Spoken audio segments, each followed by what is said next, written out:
आठवतं, सांगली जिल्ह्यातल्या कुठल्या तरी एका गावात मी बोलत होतो. गणपती उत्सवाच्या निमित्तानं काहींचे सत्कार होते आणि 7 वाजता कार्यक्रमाला सुरुवात झाली. 10:30ला शेवटचा सत्कार झाला, कारण प्रत्येकाचा सत्कार व्हायचा आणि सत्कार मूर्ती उत्तर द्यायचं. 10:30ला जेव्हा मी व्याख्यानाला उभं राहिलो तेव्हा जे सुरुवातीला पब्लिक होतं त्यातलं फक्त 15% उरलेलं होतं आणि तेही असं झोपायच्या अवस्थेत होतं. पण तरी मी स्वतःला सांगत होतो की आपण वक्ता आहोत, आपल्या वक्तृत्वाचा हा कस आहे. आणि मग मी बोलायला सुरुवात केली. आज मी मिलिंदजींचे आभार पहिल्यांदा, नंतर तर शेवटी मानीनच, पण पहिल्यांदा थोडक्यात आभार यासाठी की त्यांनी माझ्या हातामध्ये माईक लगेच ताबडतोब दिला.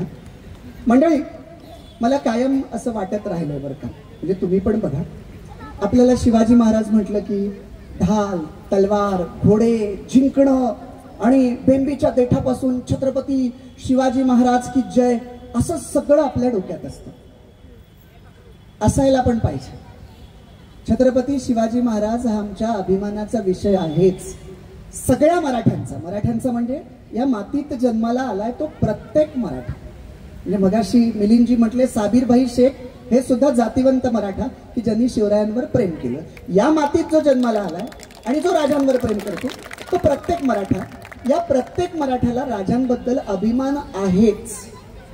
पण आता शिवाजी राजे आमच्या अभ्यासाचा विषय व्हायला पाहिजे. का अभ्यासाचा विषय व्हायला पाहिजे?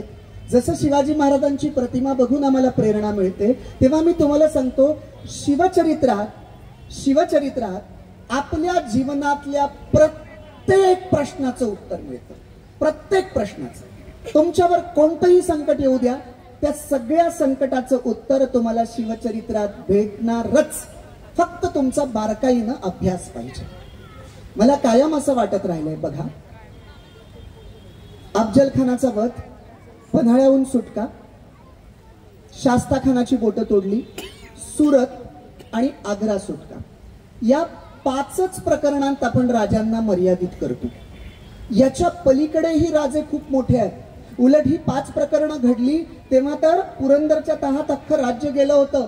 या 5 प्रकरणानंतर राज्य उभं केलंय आणि त्यानंतर कर्नाटकाची मोहीम आहे. दक्षिणेतलं राज्य तर आपल्या महाराष्ट्रापेक्षाही दुप्पट आहे, मोठं आहे. त्यामुळे महाराजांचा अभ्यास काय करायचा आहे? मी एक जय शिवराय नावाचं हे पुस्तक लिहिलंय. या पुस्तकात मी काय केलंय की ज्या अपरिचित घटना आहेत, की ज्या लोकांना माहीत नाही आहेत, की ज्या घटनांमधनं राजे आम्हाला कळतायत, त्यातल्या काही घटना मी तुम्हाला आता व्याख्यानात सांगणार आहे. बघा, मला कायम प्रश्न पडायचा की राजांनी अनेकांचं कौतुक केलं, मोहिमा जिंकल्या.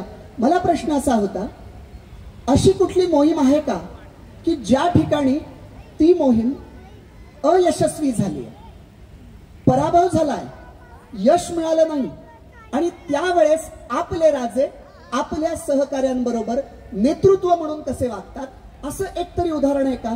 मी शोधत होतो आणि मला एक उदाहरण सापडलं. माझ्या आवडीचं उदाहरण आहे, तुमच्या समोर ठेवतो, तुम्हाला आवडेल. रायगड जिल्ह्यात जंजिरा नावाचा किल्ला आहे, मुरुडच्या जवळ. खरं तर तो अजिंक्य राहिलाय. शिवाजी महाराजांच्या कालावधीतही घेता आला नाही आणि संभाजी राजांच्या कालावधीतही घेता आला नाही. पण राजांनी एक मोहीम आखली होती, मोरोपंतांना पूर्ण योजना करून दिली होती. मोहीम अशी होती, एका काळोख्या रात्री 4 गलबत अतिशय वेगानं त्या जंजिऱ्यापर्यंत जातील आणि फक्त एका माणसाची गरज होती, कारण जंजिऱ्यापर्यंत नुसतं पोहोचून उपयोग नाही. पुढे जंजिऱ्याचा तट आहे, तिथे तटाला शिडी लावून ठेवलेली असली पाहिजे. तर ही 4 गलबत गेली, ती माणसं भराभर चढतील आणि चपळतेनं जंजिरा ताब्यात घेतील. असा एक माणूस मोरोपंत शोधत होते, कारण शिवरायांनी ही मोहीम मोरोपंतांकडे दिली होती. त्यांना कोणीतरी सांगतं, आगरी कोळीवाड्यातला लाय पाटील आहे की जो शत्रूला चुकून समुद्रातून जाऊन तटाला शिड्या लावू शकतो. मोरोपंत लाय पाटलाकडे येतात.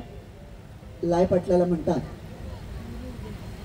जीवावरचं काम आहे, कदाचित मृत्यू सुद्धा येऊ शकतो, करशील?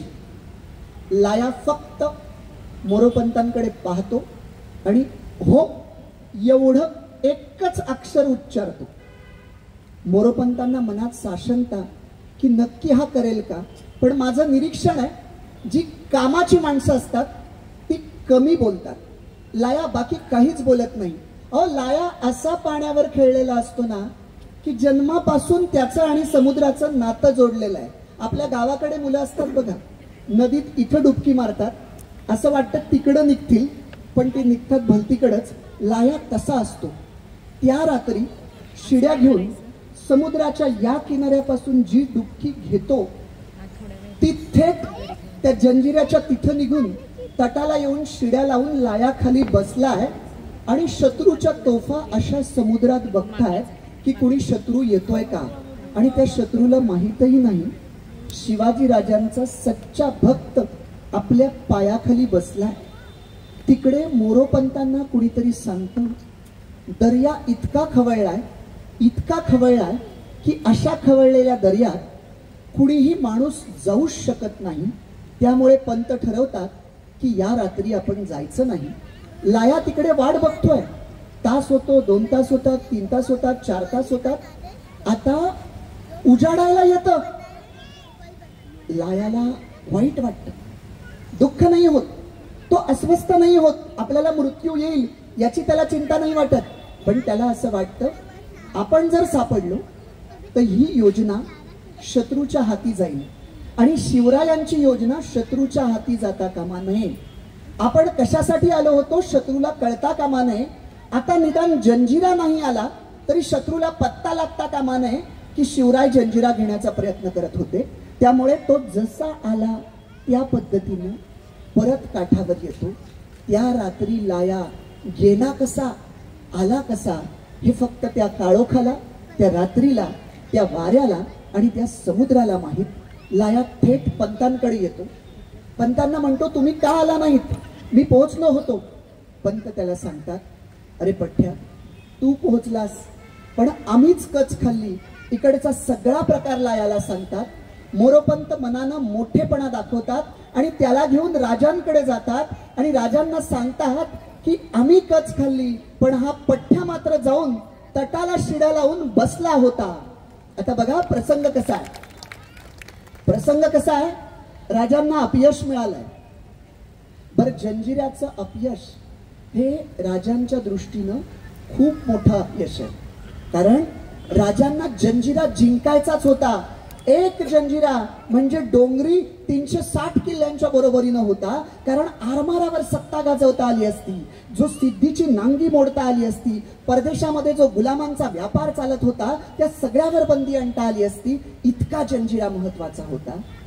आता खरं तर राजांनी अपयशाचं खापर आपल्या सहकाऱ्यांच्या खांद्यावर फोडायला पाहिजे, फ्रस्ट्रेट व्हायला पाहिजे. पण राजे काय करतात, लायाच्या खांद्यावर हात ठेवतात आणि लायाला म्हणतात, लायाजीराव, तुम्ही तर तटाला शिड्या लावून पोचला होतात की. तेव्हा लाया म्हणतो, अहो राज, मोहीमच यशस्वी नाही झाली तर माझ्या प्रयत्नाचं कसलं आलंय कौतुक. तेव्हा राजे म्हणतात, अरे लाया, असं नसतं. यश आणि अपयश हे दैवाधीन असतं. कधी काळ अनुकूल असतो तेव्हा कमी प्रयत्नात यश मिळतं. कधी काळ प्रतिकूल असतो तेव्हा खूप प्रयत्न केले तरी यश मिळत नाही. यश अपयश याचा विचार करायचा नाही, प्रयत्न चालू ठेवायचे. तू प्रामाणिक प्रयत्न केले होतेस, आम्ही तुझ्यावर खुश होत. बोल, तुला काय पाहिजे. तुमच्या माझ्यासारखं असतं तर काही मागितलं असतं. लाया शांत राहतो. लाया म्हणतो, राजा काय भी नग. राजे त्याला म्हणतात, आजपासून तुला पालखीचा मान. तू गडावर जेव्हा आमच्या येशील तेव्हा पालखीत बसून यायचं आणि पालखीत जायचं. मंडळी, त्या काळी पालखीचा मान म्हणजे काय सांगू का. आज या पैशाच्या स्पर्धेमध्ये आपल्याला पालखीचा मान म्हणजे कळणार नाही, पण राजांच्या गडावर ज्याला पालखीचा मान, त्याला त्याच्या पाहुण्या रावण्यांमध्ये आणि समाजामध्ये एक मोठी प्रतिष्ठा की हा राजांच्या विश्वासाचा माणूस आहे. राजे म्हणतात, लाया तुला पालखीचा मान.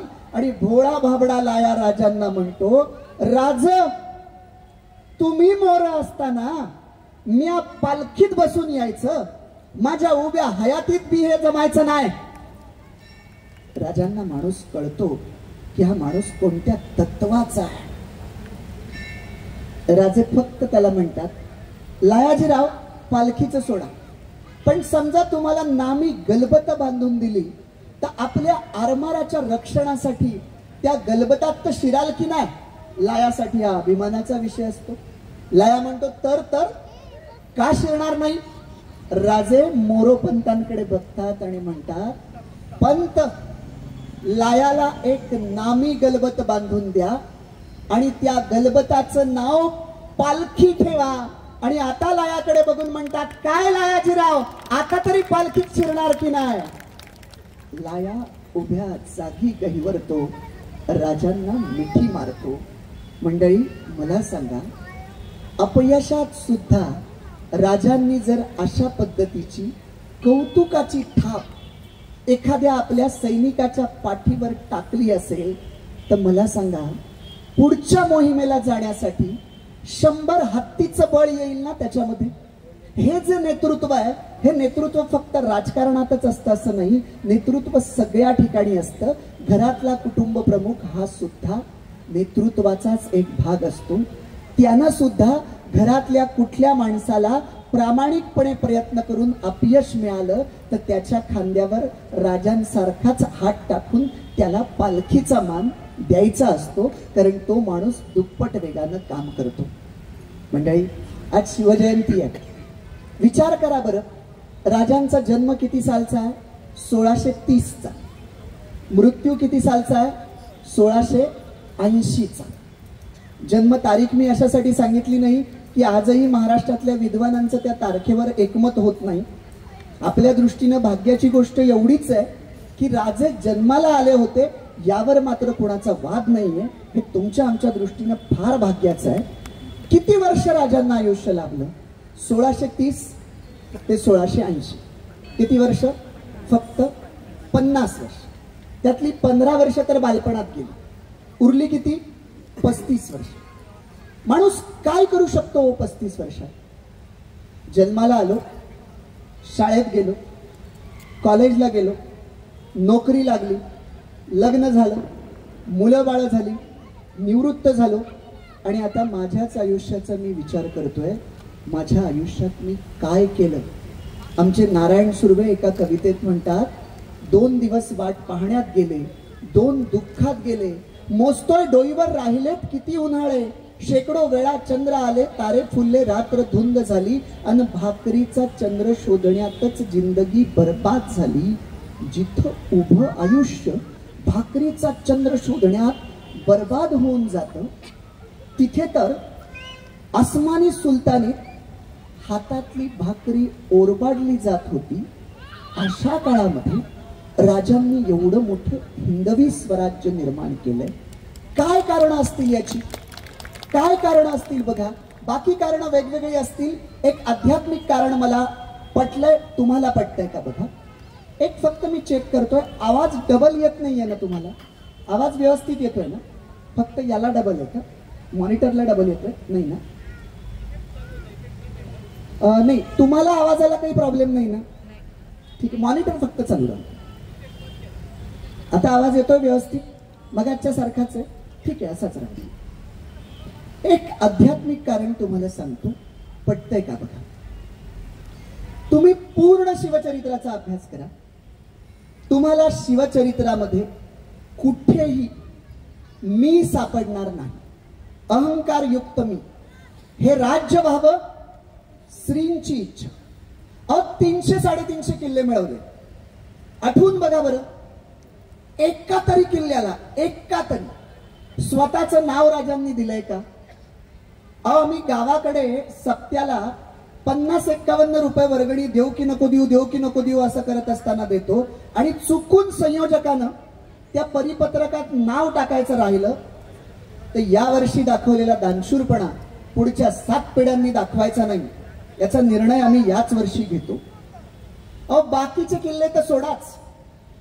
राजधानीचा किल्ला आहे रायगड, तो जरी तुम्ही अख्खा फिरलात तरी तुम्हाला कुठे राजांचं नाव दिसणार नाही, कुठेच नाही.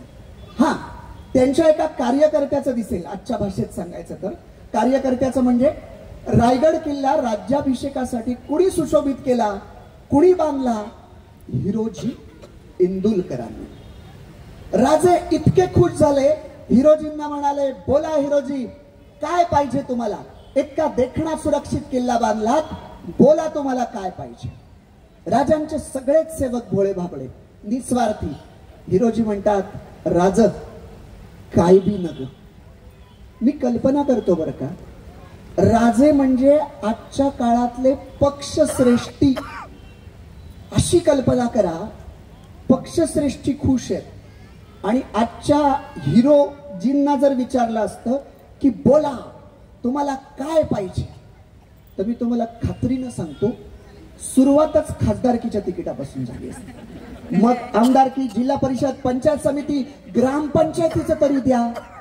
हिरोजींनी काय मागावं? राजे ऐकेच नात म्हटल्यानंतर हिरोजी म्हणतात, राज देणार असाल तर एकच काम करा, जगदीश्वराच्या मंदिराच्या पायरीवर माझं तेवढं नाव लिवा. मिरवण्यासाठी का? अजिबात नाही बरं का. भावना किती उदात्त आहे बघा. हिरोजी पुढे म्हणतात, राजे जेव्हा जेव्हा तुम्ही गडावर असता तेव्हा तेव्हा तुम्ही जगदीश्वराच्या मंदिरात जगदीश्वराच्या दर्शनाला येता आणि जेव्हा तुम्ही दर्शनाला येत असाल आणि ज्या पायरीवर माझं नाव लिहिलंय त्या पायरीवर जेव्हा तुमचा पाय पडेल ना, तेव्हा मला असं वाटेल की माझ्या मस्तकी राजांच्या चरणाचा स्पर्श होतोय. हे भाग्य माझ्या पदरी पडावं म्हणून माझं नाव द्या. आजही तुम्ही रायगडावर गेलात, त्या पायरीवर लिहिलेलं आहे, सेवेसी ठाई तत्पर हिरोजी इंदुलकर.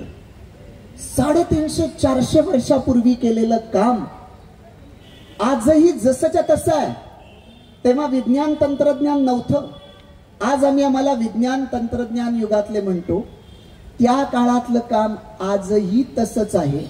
आणि आजच्या काळात बांधलेले पूल आणि रस्ते 6 महिन्यात खड्ड्यात रस्ता आहे की रस्त्यात खड्डा आहे हे आम्हाला शोधावं लागतं. विचार करा, मला असं वाटतं तुम्ही कोणत्या काळात आहात हे महत्वाचं नाहीये, तुम्ही कोणत्या निष्ठेनं काम करताय ती निष्ठा महत्वाची आहे.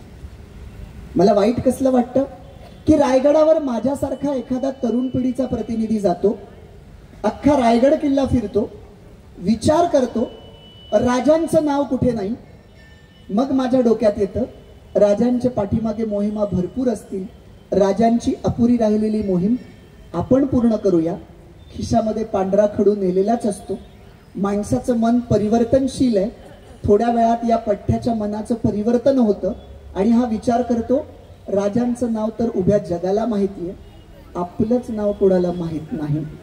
आणि मग एखादा काळाकुट्ट दगड दिसला, आजूबाजूला कुणीच नाही असं दिसलं की या पठ्ठ्याच्या प्रतिभेला धुमारे फुटायला लागतात आणि आतला चित्रकार जागृत होतो आणि मग कुंचल्यातनं चित्र साकारलं जातं बदामाच्या आकाराचं. आणि मग आतमध्ये स्वतःचं आणि स्वतःच्या स्वप्नातल्या राणीचं, की जी याच्याकडे कधी ढुंकूनही पाहत नसते, या दोघांचं नाव लिहिलं जातं. बरं, ऐतिहासिक किल्ला तलवारीचं शस्त्र नाही तर बाणाच्या शस्त्राचा उपयोग केला जातो. आणि एवढं कार्यकर्तृत्व गाजून हा पठ्ठ्या स्वतःच्या कार्यकर्तृत्वाकडे अशा काही नजरेनं पाहत असतो ना की कॅमेऱ्यात जर त्याचा फोटो टिपला आणि त्याला उपमाच द्यायची म्हटली तर मी अशी उपमा देईल, शहाजहाननं मुमताजसाठी ताजमहाल बांधल्यानंतर त्या शहाजहानच्या चेहऱ्यावर जितका अभिमान ओसंडून वाहत नसेल ना, त्याच्या 10 पट अभिमान या पट्ट्याच्या चेहऱ्यावर ओसंडून वाहत असतो. याला असं वाटत असतं की जणू आपणच रायगड किल्ला बांधलाय आणि आपल्याच हस्ते फीत कापून उद्घाटन झालंय. म्हणजे विनोदाचा भाग सोडा, पण गडकोट किल्ले कशासाठी येतो? गडकोट किल्ले हे आमच्या बापजाद्यांच्या पराक्रमाची साक्ष आहेत, साक्ष. आबासाहेब जेव्हा जिवंत होते, शिवाजी महाराज जेव्हा जिवंत होते आणि औरंगजेब 3 लाख घोडदळ 4 लाख पायदळ प्रचंड तोफखाना घेऊन मराठी मुलखावर तुटून पडण्याच्या अवस्थेला होता शिवाजी राजांच्या शेवटच्या कालावधीत, तेव्हा शिवाजी राजांनी आपल्या सरदारांना गोळा केलाय आणि आबासाहेबांची शिवाजी राजांची वाक्य आहेत की त्यांचा गडकोट किल्ल्यांवर किती विश्वास होता, त्यांचीच वाक्य तुम्हाला सांगतोय. दिल्लींद्रासारखा शत्रू उरावर टपलाय, आज मितीस हजरतीस नवे जुने गोळा केले तर 360 किल्ले दिमतीस आहेत. माझा एक किल्ला वर्ष लढला तरी औरंग्याला इथलं स्वराज्य घ्यायला 360 वर्ष लागतील आणि तितका तो जगला पाहिजे. आमच्या राजांना वाटत होतं माझा एक किल्ला किमान 1 वर्ष लढेल. शिवाजी महाराजांच्या मृत्यूनंतर संभाजी राजांच्या कालावधीत इथल्या किल्ल्यांनी राजांचा हा विश्वास 5.5 पटीने सार्थ करून दाखवला. जेव्हा औरंगजेब आला, नाशिक जवळचा रामसेज किल्ला आहे, तुम्ही जर कधी जाऊन बघितलं तर मी माझ्या सौन बरोबरही 20 मिनिटात चढलोय. अगदी सोपा किल्ला आहे, उघड्यावरचा किल्ला आहे. औरंगजेब एवढी मोठी फौज घेऊन आलाय, त्याला काय वाटलं? त्याला असं वाटलं 2 तास काफी आहेत. 2 तास झाले, 2 दिवस झाले, 2 आठवडे झाले, 2 महिने झाले, 2 वर्ष झाली, 3 वेळा त्यानं सरदार बदलले. शेवटी 5.5 वर्षानंतर फितुरीनं रामसेज मिळवलाय, उघड्यावरचा किल्ला. तर त्यानं रायगड, राजगड, प्रतापगड, पुरंदर यांच्याकडे कधी बघावं? तुम्हाला हे माहिती की नाही मला माहित नाही, पण औरंगजेब इतका घाबरत होता सह्याद्रीला की तो शिवाजी महाराजांच्या मृत्यूनंतर 27 वर्ष महाराष्ट्रात राहिला. पण त्याची इच्छा असून सुद्धा तो राजांची राजधानी रायगड बघण्याची हिम्मत त्यानं केली नाही. इतकी भीती त्याला होती, इतकी प्रचंड भीती होती.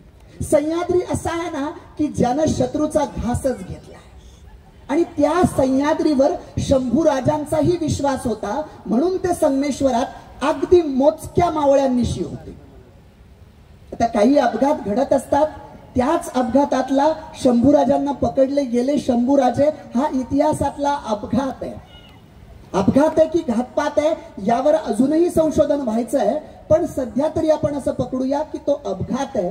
नाहीतर सह्याद्रीत येऊन त्या मलिक उत्तुजारच्या सैन्याची अवस्था काय केली होती हे औरंगजेब स्वतःला माहिती आहे. म्हणून तो घाट माथ्यावर राहिला, पण खाली कोकणात आणि सह्याद्रीत कधीच उतरला नाही. मंडळी, मी पूर्ण शिवचरित्राचा अभ्यास करताना तुम्ही जर मला विचारलं की काय काय आहे शिवचरित्रात, तर शिवचरित्रात सगळंच आहे. पण मला मोहून कुठला भाग टाकतो माहितीये? अहो, मरायला तयार असलेली माणसं राजांनी तयार केली. माणूस मरायला कसा तयार होईल? एक वेळ स्वतःकडची संपत्ती देईल, हल्ली तीही कोणी देत नाही, पण मरायला तयार होणं. मला पन्हाळ्याच्या वेड्यातला तो प्रसंग फार आवडतो आणि माझ्या हृदयाच्या जवळचा आहे की पन्हाळ्याच्या वेड्यातून पलायनाची आदली रात्र आहे. राजांच्या समोर राजांचा लाडका शिवा नावी आहे, शिवा काशीत. राजांची नजर आसमंतात आहे आणि शिवा नाव्याची नजर राजांच्या चेहऱ्याकडे आहे. शिवा नावी म्हणजे राजांच्या वर प्रेम असलेला, ज्याच्या देवाऱ्यात एकच देव, ज्याचं नाव शिवराय आणि ज्याच्या ओठी नामस्मरण फक्त शिवराय शिवराय शिवराय, असा शिवा नावी आहे. तो मनात विचार करतोय, माझ्या राजाच्या डोक्यामध्ये कोणती योजना का येत नाही? कारण त्याला खात्री आहे माझ्या राजाच्या डोक्यात एखादी योजना आली की तो पन्हाळ्यातनं निसटणार. आणि म्हणून तो राजांच्या चेहऱ्याकडे बघतोय, त्याला जाणवतोय राजांचा चेहरा बदलतोय, प्रतिभेची वेगळी लकेर राजांच्या चेहऱ्यावर उमटते. राजा सावध होतात आणि शिवा नाव्याकडे बघून म्हणतात, शिवा. तसा शिवा सावध होऊन म्हणतो, बोला की राज. अरे शिवा, आज विचार करतोय सिद्ध्याला गोंगारा द्यावा. एवढं ऐकल्यावर शिवा नावी सावरून बसतो आणि म्हणतो, राज द्या सिद्ध्याला गोंगारा द्या. तुम्हाला काय शक्य नाही, भवानी आहे तुमच्यावर प्रसन्न आहे, तुम्ही काय बी करू शकता. सिद्ध्याला गुंगारा द्याच. राजांना कळेना याला पुढचं कसं सांगावं. राजे म्हणतात, अरे त्याच्यासाठी 2 शिवाजी लागतील, एक असली मी आणि दुसरा नकली. शिवानावी म्हणतो, राज बनवा बनवा, नकली शिवाजी बनवा. अहो तुम्हाला काय शक्य नाही, भवानी आहे तुमच्यावर प्रसन्न आहे, तुमचे प्रयत्न बी आहेत, तुम्ही काय बी करू शकता, नकली शिवाजी बी बनवू शकता. आता मात्र राजांना अवघड असतं, याला पुढचं कसं सांगावं. या भोळ्या भाबड्या जीवाला हे माहिती आहे की नाही. म्हणून राजे दबकत दबकत म्हणतात, अरे शिवा, तू ना माझ्यासारखाच दिसतोस. बस एवढं ऐकल्यावर शिवानावी म्हणतो, राज म्या दिसतो ना तुमच्यासारखा, बस मग ठरलंच, म्याच शिवाजी होणार. आता जे सांगायचं असतं ते फार अवघड असतं. राजे म्हणतात, लेकरा, शिवाजी होणं इतकं सोपं नाही रे. एक वेळ असली शिवाजी मी सही सलामत निसटून जाईल सुरक्षितपणे, पण नकली शिवाजीला मृत्यू मृत्यू आणि मृत्यूच आहे. म्हणून लेकरा मी विचार करतोय, तुला पाठवावं की पाठवू नये. तुमच्या माझ्यासारखा असता तर म्हणाला असता, राज नीट विचार करा, यावेळेस माझी तब्येत जरा बरी नाही, कोरोना टेस्ट पण पॉझिटिव्ह आली आहे, उगाच शत्रूला लागण नको व्हायला, पुढच्या वेळेस आहेच की मी. पण शिवानावी असं नाही म्हणत. शिवानावी काय म्हणतो माहिती? शिवानावी म्हणतो, राज आता विचार बदलू नका, एक दिस का होईना, एक दिस का होईना, सोंगातला का होईना, नकली का होईना, शिवाजी बनता आलं. माझ्या साऱ्या आयुष्याचं पांग फिटलं राज, मी आज शिवाजी होणार. 2 पालख्या बनवल्या जातात. एक पालखी लपत छपत जाते, एक पालखी राज रस्त्यानं जाते. शिवानाव्याची पालखी पकडलीच जाणार असते, कारण तिचा उद्देशच असतो काही वेळ शत्रूला गुंगवत ठेवणं आणि तोपर्यंत राजांना अंतर कापता येईल पुढचं. शिवानाव्याची पालखी पकडली जाते आणि त्याला सिद्धी समोर उभं केलंय. सिद्धीला वाटतंय शिवाजी राजे सापडले. सिद्धी मोठा खुश आहे. सिद्धी म्हणतोय, या राज, तुमच्याबद्दल ऐकून होतो, तुम्ही म्हणे खानाचा कोतळा बाहेर काढलात, तुम्हाला म्हणे चेटूक येतं, पण लक्षात ठेवा कर्नूलच्या सिंहाचा हा पंजा आहे, पंजा. या पंजामध्ये आजपर्यंत जो कोणी आला तो निसटला नाहीच. शिवनावी गालातल्या गालात, आतल्या आत, मनातल्या मनात हसत असतो. सिद्धी पुन्हा डिवचावा म्हणून म्हणतो, काय राज, गेला असतात तर कुठं गेला असतात निसटून, गेलो असतो की ईशाळगडाकडं, पण आज तुम्हाला तुमच्या नियतीनं काही साथ दिली नाही. नियती काय, नशीब काय, परमेश्वराला माहिती आहे. तेवढ्यात कोणीतरी येतं, फाजल खान असावा, अफजल खानाचा मुलगा, की ज्यानं त्या प्रतापगडच्या युद्धाच्या वेळेस राजांना पाहिलेलं असतं, इथं खोक झाली आहे, तो सांगतोय सिद्धीला, कानात काहीतरी सांगतोय. तसा सिद्धी चिडतोय आणि म्हणतोय, बोल तू कोण आहेस? शिवाजी, खरं सांग तू कोण आहेस? तेव्हा शिवानावी जबान खोलतो आणि म्हणतो, अरे सिद्ध्या, तुला आमचं राज काय तुझ्यासारखं वाटलं भाय? आमच्या राजांनी दिला तुझ्या हातावर गुंगारा. आणि एक लक्षात ठेव, आमच्या राजांनी कुठं जायचं हे आमच्या राजांचा शत्रू ठरवत नसतो, आमचं राजे ठरवत असतात, तिथे ते जात असतात. सिद्धी चिडून म्हणतो, याचे परिणाम तुला माहिती आहेत का? तेव्हा शिवानावी म्हणतो, अरे परिणामाची चिंता करतो कोण? परिणाम माहिती नसते तर या ठिकाणी आलोच नसतो. तलवारी उपसल्या जातात.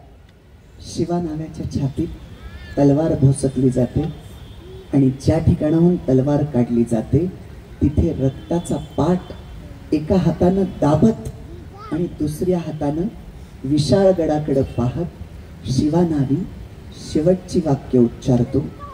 एक दिस का होईना, नकली का होईना, सोंगातला का होईना, शिवाजी बनता आलं, माझ्या साऱ्या आयुष्याचं पांग फिटलं राज. या सामान्य सेवकाचा शेवटचा मुजरा राज, शेवटचा मुजरा येतो राज येतो, असं म्हणून शिवानावी धारातीर्थी पडतो. अशी उदाहरणं तुम्हाला शिवचरित्रात टप्प्याटप्प्यावर सापडतील, टप्प्याटप्प्यावर. म्हणूनच म्हटलं जातं की महाराष्ट्राच्या मातीला केवळ फक्त भूगोल नाही तर तो इतिहास आहे आणि हा जिवंत इतिहास आहे.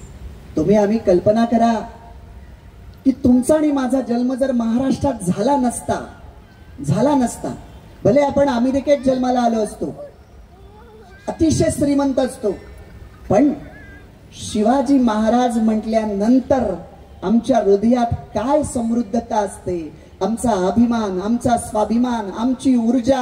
आणि छत्रपती शिवाजी महाराज म्हटल्यानंतर जय म्हणताना आमच्या हृदयाचा होणारा विकास. इतिहास म्हणजे शिवाजी महाराज आणि शिवाजी महाराज म्हणजे इतिहास. हे महाराष्ट्राच्या माणसाचं समीकरण आहे. महाराष्ट्रात जन्माला आल्यामुळे आम्हाला तो अनुभव येतोय. मी नेहमी सांगतो की तुम्ही आम्ही जी पिढी जिल्हा परिषदेच्या मराठी शाळेमध्ये शिकलेली आहे तिला जर विचारलं की सगळ्यात सुंदर पुस्तक कोणतं, तर चौथीचं इतिहासाचं पुस्तक, की जे एकमेव असं पुस्तक आहे की मुलं 5वीला जर गेली, चौथीची परीक्षा झाली, तिसरीची झाली, की ज्या इयत्तेची परीक्षा होते त्या इयत्तेची पुस्तकं आपण परत उघडून सुद्धा बघत नाही. जाऊ दे, एकदा मार्क मिळाले झालं.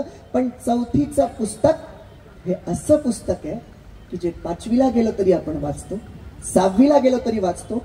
आज मी शिवव्याख्याता म्हणून बोलत असताना माझ्याकडे 3 कपाटात पुस्तक आहेत, त्यातही चौथीचं पुस्तक आहे. शिवाजी महाराजांवरची हजारो पुस्तकं आहेत, शिवाजी महाराजांवरची अनेक पुस्तकं आहेत, पण इतर पुस्तक माझ्या बुद्धीला चालना देतात. पण जेव्हा मला चौथीचं ते पुस्तक दिसतं ना, शिवाजीराजे घोड्यावर बसलेत, डाव्या बाजूला असं पाहतात, तलवार आहे आणि पाठीमागे त्यांचे मावळे आहेत, हे पुस्तकाचं मुखपृष्ठ जेव्हा मी पाहतो तेव्हा माझी बुद्धी नाही, माझं हृदय तिथं थांबतं. कारण ते पुस्तक आपल्या हृदयाशी जोडलं गेलंय. हो, प्रतापगडची ती माची, शिवनेरीचं ते जन्मस्थळ, मी आतापर्यंत ते जन्मस्थळाचा तो फोटो तोच शिवनेरी समजायचो लहानपणी.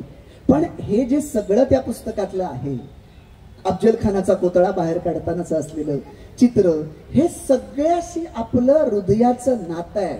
त्यामुळे तुमची मुलं जरी इंग्लिश मीडियमला जात असतील ना, जाऊ द्या, त्याच्याबद्दल मला काही म्हणायचं नाही. पण एकदा ते चौथीचं पुस्तक आपण जे वाचलंय ते तुमच्या मुलाच्या हातात द्या. त्याला वाचता येत नसेल तर तुम्ही वाचून दाखवा, पण त्या पुस्तकाशी जे काही नातं आहे ते तुमचं नातं त्याच्याशीही जडू द्या. तुम्ही कधी असा विचार केलात का? बघा, मी नेहमी विचार करायचो, शिवाजी महाराज आपल्याला वयाच्या कितव्या वर्षी माहिती होत असतील? मला असं वाटायचं चौथीत आपण जातो, वयाच्या 5व्या 6व्या वर्षी आपण शाळेत गेलो तर साधारणतः 9व्या 10व्या वर्षी शिवाजी महाराज आपल्याला माहिती होत असावेत, असा माझा अंदाज होता. पण एकदा सोलापूरचा मित्र माझ्या घरी आला, त्याची मुलगी बरोबर 1 वर्षाची होती, कारण त्या दिवशी तिचा वाढदिवस होता. आम्ही घरात गप्पा मारत बसलो होतो. दरवाजावर अशी म्हणजे भिंतीवर अशी छत्रपती शिवाजी महाराजांची तसबीर आहे आणि बाकी युगपुरुषांच्याही काही स्मृतिचिन्ह तसबिरी वेगवेगळ्या ठिकाणी आहेत. आम्ही दोघं गप्पा मारतोय, त्याच्या खांद्यावरती 1 वर्षाची मुलगी आहे आणि त्यानं चटकन त्या मुलीला विचारलं की बेटा, शिवाजी महाराज कुठे आहे? मला असं वाटलं 1 वर्षाचं लेकरू, काऊ कुठे आहे, चिऊ कुठे आहे, असे प्रश्न विचारल्यानंतर दाखवावं. अशा वयात तिला शिवाजी महाराज कुठे आहे ते कसं सांगता येईल? पण काही नाही, तिनं पटकन बोट दाखवलं समोर, तरी मला आश्चर्य नाही वाटलं. कारण लहान मुलांना कुठे विचारलं की ते पहिलं समोर जे आहे त्याच्याकडे बोट दाखवतात. मी त्याला म्हटलं माझ्या खांद्यावर दे. मी त्या मुलीला माझ्या खांद्यावर घेतली आणि अशा काही पद्धतीनं फिरलो ना की शिवाजी महाराजांची जी तसबीर आहे ती सगळ्यात शेवटी, म्हणजे तसबीर बघायला तिच्या मानेला सगळ्यात ताण पडेल अशा पद्धतीनं मी तिला फिरवलं आणि त्याला विचारलं की आता विचार. तुम्हाला सांगतो त्यानं तितक्याच शांतपणे तिला विचारलं, बेटा शिवाजी महाराज कुठे आहेत? माझं लक्ष त्या मुलीकडे होतं. त्या मुलीचे डोळे मला आत्ताही आठवतात. ती अशी कावरी बावरी होऊन शोधत होती, काहीतरी शोधतीये, ती अस्वस्थ आहे ते मला जाणवत आहे. ती मान फिरवत फिरवत फिरवत शेवटी सगळ्यात तिच्या मानेला ताण पडतो आणि शिवाजी महाराजांची तसबीर जेव्हा तिला दिसते ना तेव्हा ती गालातल्या गालात खुदकन हसते. आणि मग जेव्हा ती शिवाजी महाराजांच्या तसबिरीकडे बोट दाखवते तेव्हा मला आयुष्यात पहिल्यांदा कळलं की मराठी माणसाच्या मुलाला छत्रपती शिवाजी महाराज कोण आहेत हे समजण्यासाठी चौथीत जाण्याची गरज नाही. आईच्या गर्भातूनच तो शिवाजी महाराज काय आहेत हे समजून उमजून घेऊन जन्माला येतो. त्याचं नातं शिवाजी राजांशी असं रक्ताचं असतं. इतकं ते नातं मराठी माणसाचं भिडलेलं आहे राजांशी. नाहीतर मला सांगा, अहो 10 वर्षापूर्वी, 15 वर्षापूर्वी, 25 वर्षापूर्वी, 50 वर्षापूर्वीचे आमदार कोण, खासदार कोण, पंतप्रधान कोण आत्ता लक्षात राहत नाहीत. 350-400 वर्ष उलटून गेलीत तरी आजही शिवाजी महाराज आम्हाला लक्षात राहतात. काय याचं कारण काय असेल? याचं कारण ना त्या शिवाजी या शब्दातच दडलंय. शिवाजी हा शब्द तुम्ही उलट करून बघा, तुम्हाला दिसेल त्याचा उलट जीवाशी असा होतो. शिवाजी महाराजांचं नातं सामान्य माणसाच्या जीवाशी जडलेलं होतं आणि ते नातं 400 वर्षापासून आजपर्यंत जसं आहे तसंच आहे. आज आम्ही लोकशाही अनुभवतो. शिवाजी राजांच्या काळात राजेशाही होती, पण आजच्या लोकशाहीची बीज शिवाजी महाराजांच्या राजेशाहीत उमटलेली आहेत. लोकशाहीला सुरुवात इंग्रज आल्यापासून नाही, आमच्या राजानं लोकशाहीला सुरुवात केली आहे. अष्टप्रधान मंडळ ही लोकशाहीची बीज आहेत. मला सांगा, त्या राजेशाहीमध्ये राजाला असं वाटतं, कुठल्याही राजाला सत्ता अधिकार माझ्या हातात असावेत. प्रत्येकाला असं वाटतं की सत्ता अधिकार माझ्याकडे असावेत, ते कोण विभागून देईल. पण आमच्या राजानं 8 प्रधानांमध्ये आपले स्वतःचे अधिकार स्वतःहून स्वखुशीनं 8 प्रधानांमध्ये दिलेत. हे अष्टप्रधान मंडळाची निर्मिती म्हणजे आमच्या लोकशाहीची बीज आहेत. त्यावेळेस आम्ही राजेशाहीमध्ये लोकशाही अनुभवत होतो. आज गेल्या 50-55 वर्षाच्या लोकशाहीमध्ये आम्ही काय अनुभवतोय, त्यावेळेसची न्यायव्यवस्था आणि आत्ताची न्यायव्यवस्था. मी तुम्हाला एकच उदाहरण सांगतो जे माझ्या आवडीचं उदाहरण आहे शिवचरित्रातलं, की शिवचरित्रातली न्यायव्यवस्था कशी होती. तुम्हाला सांगतो, आपण कर्नाटकची मोहीम आटपून राजे परतत असतात. अतिशय छान उदाहरण आहे. इथे महिला संख्येनं जास्त आहेत म्हणून मी हे उदाहरण आवर्जून सांगेल आणि सध्याची आजूबाजूची परिस्थिती त्या परिस्थितीत तर हे उदाहरण अधिक महत्वाचं आहे. कर्नाटकातनं राजे परतत असतात. संप गावाजवळ राजांची छावणी पडते. बेलवडी नावाची गढी असते. तिथला पाटील काहीतरी कागाळी करतो. 200-300 बैल पळवून नेतो. राजे आपले सरदार सखुजीराव गायकवाडांना बोलावतात आणि सांगतात, गडी छोटी आहे, शक्यतो तलवार चालवू नका, समजुतीच्या सुरात काही करता आलं तर बघा. सखुजीराव जातात. पाटील काही ऐकण्याच्या तयारीत नसतो. शेवटी तलवार चालवावी लागते. पाटील त्या युद्धामध्ये मारला जातो. सखुजीरावांना वाटतं दुसऱ्या दिवशी गडी ताब्यात येईल. पण घडतं असं, पाटलाची बायको हाती तलवार घेऊन गडीच्या रक्षणासाठी उभी राहते. गडीच्या रक्षणासाठी पाटलाची बायको उभी राहिली हे शिवाजी राजांना कळतं. शिवाजी राजांना कळाल्यानंतर शिवाजी राजांना आनंद होतो की पाटलाच्या मृत्यूनंतर पाटलाची बायको लढती आहे. ते त्या महिलेचं कौतुक करायला जाणार असतात. तेवढ्यात विजयी निनाद ऐकायला येतात. राजांना कळतं सखुजीराव गायकवाड आणि गडी ताब्यात आले.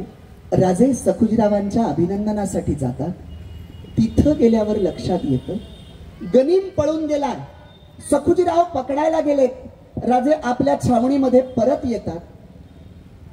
2 दिवसांनी सखुजीराव परत आले. बघा, आता दरबार भरलाय. राजांचे सरदार सखुजीराव यांच्या स्वागताचा आणि यांच्या सत्काराचा. राजांच्या समोर सखुजीराव आहेत. राजे सखुजीरावांना विचारत आहेत, काय सखुजीराव, गनीम सापडला? हो म्हणे, हजर केला जावा. एका बाजूनं पांढऱ्या पाताळातली एक स्त्री जेरबंद अवस्थेत राजांच्या समोर उभी केली जाते. त्या स्त्रीची मान खाली असते. राजे एक बार तिच्याकडे पाहतात आणि सखुजीरावांकडे पाहून विचारतात, काय सखुजीराव, आपल्या राज्यात स्त्रियांना जेरबंद करण्याची पद्धत तुम्ही केव्हापासून चालू केलीत? तेव्हा सखुजीराव म्हणतात, राज यांच्या भोळ्या बाबड्या चेहऱ्याकडे जाऊ नका. अख्खी गडी घ्यायला जेवढी माणसं कामी आली नाही ना, त्याच्यापेक्षा जास्त माणसं यांना पकडाया कामी आलीत. राजे म्हणतात, तरीही आपलं राज्य स्त्रियांची प्रतिष्ठा राखणार आहे, यांना मोकळं करा. सावित्रीबाईंना मोकळं केलं जातं. राजांना कल्पना आहे, जिची गडी गेली आहे, जिच्या पतीचा मृत्यू झालाय, त्या स्त्रीची मनोभावना काय असेल जाणत्या राजाला हे कळतं. आणि राजे त्या भावनेनं त्या स्त्रीशी म्हणतात की तुम्ही आम्हाला मासाहेब जिजाऊंसारखे आहात. खरं तर तुमचं आमचं काही वैर नव्हतं. पाटलांनी कागाळी केली, बैल पळवून नेले म्हणून तुमच्याशी लढावं लागलं. लढाईत पाटील मारले गेले. पण पाटलांच्या मृत्यूनंतर तुम्ही हाती तलवार घेतली. आम्हाला अभिमान वाटला की एक स्त्री लढते. इथपर्यंत पण त्या स्त्रीची मान खाली असते. राजे पुढे म्हणतात, पण आम्हाला वाईट याचं वाटलं की आम्ही जे देवाधर्माचं न्याय नीतीचं राज्य तयार करतोय, त्या राज्यात तुमच्यासारखी स्त्री असती तर. देवाधर्माचं आणि न्याय नीतीचं हे शब्द ऐकल्यानंतर मघापासून मान खाली घालून असलेली ती स्त्री मान वरती करते. असुरी राज्याला देवाधर्माच्या राज्याचा टिळा कशा पायी लावतोस तू? न्यायाची चाड हाय का तुला? अख्खा दरबार थरारलेल्या अवस्थेत आहे. राजेच फक्त शांत आहेत. राजे त्या स्त्रीला म्हणतात, मी तुम्हाला सांगितलंय, तुम्ही मला मासाहेब जिजाऊंसारखे आहात. बोला, निसंकोचपणे सांगा काय झालं. पण एक लक्षात ठेवा, फक्त स्त्री आहे म्हणून हायगाय केली जाणार नाही. जे सांगाल त्याची खात्री केली जाईल. बोला काय झालं. तेव्हा ती स्त्री म्हणते, या भर दरबारात काय सांगू. सगळा दरबार मोकळा केला जातो आणि आता राजांच्या समोर फक्त ती स्त्री आहे. राजे तिला विचारतात, तुम्ही मला मासाहेब जिजाऊंसारखे आहात, आता बोला, निसंकोचपणे सांगा, तुम्हाला अभय आहे, सांगा काय झालं. मगापासून उसनं अवसान असणारी ती स्त्री, आणणारी ती स्त्री तळव्यात तोंड लपून रडायला सुरुवात करते आणि म्हणते, अरे राजा, तुझा सरदार माझी गडी घेऊनच थांबला असता तर काही नाही र, पण त्यानं माझ्या आबरूला हात घालण्याचा प्रयत्न केला. राजे म्हणतात हे अशक्य आहे. ती स्त्री म्हणते, मी खानदानी स्त्री आहे, अशा पद्धतीचा आरोप स्वतःवर कशासाठी लावीन? हवं तर सखुजीरावांना बोलवा आणि विचारा. आता पुन्हा दरबार भरलाय. राजांच्या समोर सखुजीराव आहेत. आता राजांना न्यायाधीश व्हायचं असं म्हणतात. राजांना एक दैवी आणि नैसर्गिक नजर लाभली होती की पुढच्या माणसाच्या नजरेला नजर भिडली की या बुद्धीचं तेज तिकडे जायचं आणि तो माणूस काय आहे ते आरपार ओळखू यायचं. पुढचा माणूस आरपार ओळखण्याची क्षमता राजांच्या नजरेमध्ये होती. राजे सखुजीरावांच्या नजरेला नजर भिडवतात आणि जरबेच्या सुरात म्हणतात, काय सखुजीराव, काय म्हणतात सावित्रीबाई? तसं सखुजीराव गडबडतात आणि म्हणतात, राज राज राज हे सगळं कुभांड आहे. राजे चिडतात आणि म्हणतात, मी तर तुम्हाला काही सांगितलंच नाही तरी म्हणताय कुभांड आहे. आता मात्र राजांनी ओळखलेलं असतं की हाच खरा गुन्हेगार आहे. आणि गुन्हेगारालाही कळलंय की राजांनी आपल्याला ओळखलंय. जो दरबार सखुजीरावाच्या सत्कारासाठी असतो त्या दरबारात सखुजीराव राजांच्या पायावर लोटांगण घेतायत माफीसाठी. प्रसंग किती अवघड आहे बघा. राजांच्या पायात बेडी आहे प्रेमाची, भावनेची. बरं, हा सरदार नुसता सरदार नाही बर का, राजांच्या पत्नीचा, राजांच्या बायकोचा सख्खा भाऊ आहे. आणि बायकोचा भाऊ या पदात काय ताकद असते हे सगळ्या पुरुष मंडळींना जर अनुभवायचं असेल तर घरी जेवणाच्या अर्धा तास अगोदर बायकोच्या भावाबद्दल इकडचा शब्द तिकडं करून बघा, तुम्हाला या पदाची ताकद कळेल. पायात प्रेमाची बेडी आहे, बायकोचा भाऊ आहे, प्रेम भावना आणि पांढऱ्या पातळातली ती स्त्री कर्तव्याच्या रूपानं खुणावतीये. राजांना निवडायचंय प्रेम भावना की कर्तव्य. तुमच्या माझ्यासारख्या माणसांच्या आयुष्यात असे प्रसंग येतात, प्रेम की कर्तव्य. तुमच्या माझ्यासारखी माणसं प्रेमाचा मार्ग निवडतात. राजांसारखी असामान्य माणसं काय करतात माहितीये? राजांनी त्याच ठिकाणी पायातली प्रेमाची बेडी बाजूला केली आणि त्याच ठिकाणी आदेश दिले, हे काम ज्यानं केलंय त्याचा एक हात एक पाय तोडला जावा, डोळे उखडले जावेत आणि या शिक्षेची अंमलबजावणी आता माझ्या समोर केली जावी. भर दरबारात सखुजीरावांचे डोळे उखडले जातात. बक्षीस आणि शिक्षा वेळीच दिली तरच तिला अर्थ असतो. म्हातारी मेल्याचं दुःख नाही, काळ सोकावतो याचं दुःख आहे. आणि एवढं सगळं करून शिवाजी महाराज नम्रपणे त्या स्त्रीला सांगतात, आमच्या हाती जेवढं होतं तेवढं आम्ही केलं. आमच्या राज्याला आशीर्वाद नाही दिला तरी चालेल, पण किमान शाप तरी देऊ नका. आता त्या स्त्रीच्या डोळ्यात आसू असतात, कारण तिनं असा राजा पाहिलाय की ज्या राजानं शत्रू सैन्यातल्या स्त्रीच्या अब्रूच्या रक्षणासाठी स्वतःच्या बायकोच्या भावाला नुसती शिक्षा ठोठावली नाही तर त्याची अंमलबजावणी भर दरबारात करून घेतली आहे. ही न्याय व्यवस्था होती 350 वर्षापूर्वीच्या राजेशाही मधली. आणि गेल्या 50-55 वर्षाच्या लोकशाही मधल्या न्याय व्यवस्थेवर अख्खं व्याख्यान होईल. पण एका कवीची कविता तुम्हाला सांगतो, ती कविता काफी आहे आजची न्याय व्यवस्था लक्षात यायला. कविता फार सुंदर आहे, तुम्हाला आवडेल बघा. तुलना करा त्यावेळेसची न्याय व्यवस्था आणि आत्ताची न्याय व्यवस्था. कविताच तुम्हाला सांगेल की आत्ताची न्याय व्यवस्था काय आहे. कविता अशी आहे, एका कवीची आहे.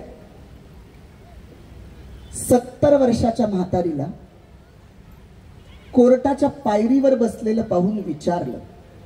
70 वर्षाच्या म्हातारीला कोर्टाच्या पायरीवर बसलेलं पाहून विचारलं, आजीबाई आज इथं काय आहे?